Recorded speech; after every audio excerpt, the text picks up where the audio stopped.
Olá pessoal, tudo bom? Vamos falar sobre um tema importante aqui para a sociedade paraense. Está chegando o período eleitoral, muitas mexidas, o tabuleiro está muito movimentado, está aparecendo uma competitividade russa no tabuleiro de xadrez. Isso quer dizer que a atual gestão está se mobilizando para que impeça ou iniba ou desgaste os adversários políticos, o que é normal num país democrático como o Brasil. Isso quer dizer o quê?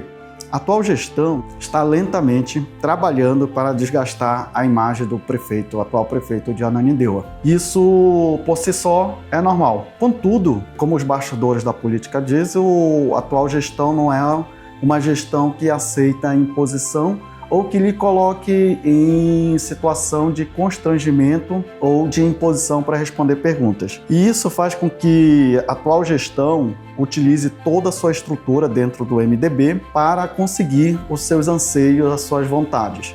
Sabemos que, historicamente, a família Barbalho ela vem fazendo a sua manutenção no poder pelo avô, pelo pai, agora pelo atual governador. E isso aqui, na história do Brasil, nada mais do que normal.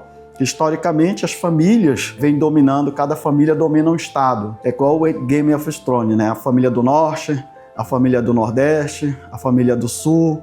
Então, essas famílias vêm dominando o Brasil ao longo da história brasileira. Essa questão política faz com que a gente, ou era para fazer com que nós, o povo paraense, consigamos decifrar ou definir qual é a melhor opção ou a menos pior para o nosso estado. Se a gente for analisar uma questão econômica, o estado do Pará atualmente mantém as suas contas em dia. Por quê? Muitas vezes está recebendo incentivo das multinacionais, outras vezes está utilizando de empréstimo.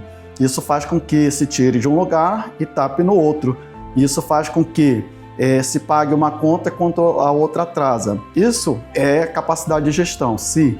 Mas isso para a população paraense é um risco a longo prazo, que podemos chegar naquela época em que o governo do Jader saiu do poder, deixou um mandato tampão e endividou todinho o Estado como um todo, que teve problemas de salário, teve problemas de políticas públicas, até que o Estado conseguiu se reerguer depois de muitas intrigas. Historicamente, vem o doutor finado, né, doutor Almir Gabriel, aí vem o ex-governador do estado, né, o antepenúltimo, que o penúltimo foi o atual, que foi reconstruindo as contas públicas. Esse jogo de tabuleiro que está sendo feito, que eu estou indo para a questão econômica, para a questão política, é um jogo muito arriscado, não para os políticos que, de certa forma, de uma forma ou de outra, alguns deles vão passar ileso sobre toda essa situação, mas para a população paraense. Porque hoje, se a gente for analisar um contexto político-econômico, se tem muito emprego, tem, mas qual o problema de toda essa situação? É que a quantidade de emprego não é para industrializar, mas para a realização de obras públicas que são pontuais. Quando passar esse período, que nós estamos aí nos aproximando da COP, esse período vai fazer com que essas obras reduzam ou algumas sejam concluídas e com isso se aumente o nível de desemprego. E o nível de imigração, vamos colocar a imigração de um estado para o outro, ou imigração, aumente no Pará. Ou atualmente nós ganhamos 4 vagas de 4 deputados porque o Pará aumentou a população. Mas hoje está acontecendo um movimento reverso. Em vez de estar se permanecendo no estado, está indo para outros estados. Porque, de certa forma, os empregos que estão sendo criados aqui não são empregos técnicos científicos, são empregos operacionais, são empregos de engenheiro, são empregos de arquiteto, são empregos de pessoas que trabalham puramente na construção civil. E o que isso impacta na política? Isso impacta da seguinte forma: mostra o atual governo como um dos governos que mais fez obras, um dos governos que mais produziu para esse estado, de acordo com o discurso de muitos por aí. Mas se a gente parar e analisar essas construções que estão sendo feitas, a maior parte do dinheiro vem da Hidro, vem da Vale, da ação que o próprio ex-governador Jatene entrou no STF para a taxa mineral e dos empréstimos, porque o Pará se industrializar não está se industrializando, né? Na verdade, nós estamos perdendo, porque no município de Belém, para você abrir uma empresa, é tão cara quanto você querer se arriscar no mundo do negócio por conta própria na informalidade.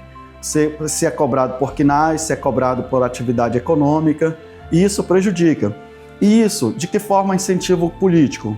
Forma que o político está conseguindo arrecadar mais, está conseguindo manter as contas em dias, mas se a gente fizer uma análise bem detalhada sobre essas contas públicas, possivelmente possamos encontrar um ponto de cisão que a escala vai ter que ter uma queda.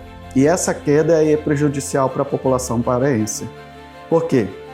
A briga política do atual governo com o antigo aliado dele tomou dimensões maiores, e essas dimensões estão fazendo com que ele prejudique a população em detrimento do seu poder para fazer a sucessora ou sucessor, coloque a população uma contra a outra, incentivando um extremismo, ou está do meu lado ou está contra mim, e isso vai desencadear daqui para mais tarde ou daqui a um tempo, até próximas eleições, situações desagradáveis para a política brasileira, para a política, no caso, paraense. O atual governador, como se diz nos bastidores, não aceita ser desafiado.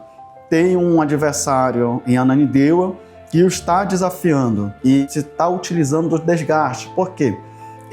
O endividamento econômico do estado do Pará, obras, por exemplo, os viadutos que levam de lugar algum para lugar nenhum, a questão da falta do EIA-RIMA nas obras públicas, o que é EIA-RIMA? Um estudo de impacto ambiental, um estudo de impacto da vizinhança. Você vê muitas pessoas na Tamandaré reclamando da sua dificuldade de acesso. Eu caminho sempre pelaquela região, 4, 5 horas da manhã, quando vai se mexer numa obra, está escuro, está soturno aquela área. Quando vai se liberando aquela área, se vai ligando as luzes. Uma jogada política? Sim. Uma jogada de risco? Muito. Por quê? Coloca em risco a população, coloca em risco a moradia das pessoas. Com isso, não se tem um controle sanitário, porque as obras todas estão sendo construídas sem ter o seu banheiro, sem ter o seu sanitário, sem ter as suas políticas. E isso vai desencadeando muitas questões. Mas o que tem a ver política com obra? Tudo. Porque atualmente nós temos um Estado ativo na questão econômica. E isso é risco? Porque acaba que cria um sentimento no povo de que só o Estado é capaz de criar obras grandes e gerar emprego, sem incentivar a iniciativa privada a se desenvolver. E concluindo sobre esse pensamento aqui, sobre a questão política, sobre a questão econômica, sobre a questão das obras públicas e a disputa para o próximo governo, é bom a gente ficar atento, muito atento, tanto nos agentes públicos que estão para fiscalizar, quanto nos agentes que deveriam ser fiscalizados, seja de Ananindeua, seja do Estado, seja de qualquer lugar do Pará ou do Brasil. Esses agentes devem ter suas condutas fiscalizadas, porque sempre quando tem um impacto, uma fiscalização, uma auditoria, que joga na mídia a atual gestão, se tem um contramovimento para mostrar que o prefeito não sei o que das contas, porque fulano não sei o que. Parece que a atual gestão nunca se envolve em escândalo de corrupção. Nós temos a exemplo, a Operação SOS, que há pouco tempo caiu no esquecimento, mas ela ainda existe.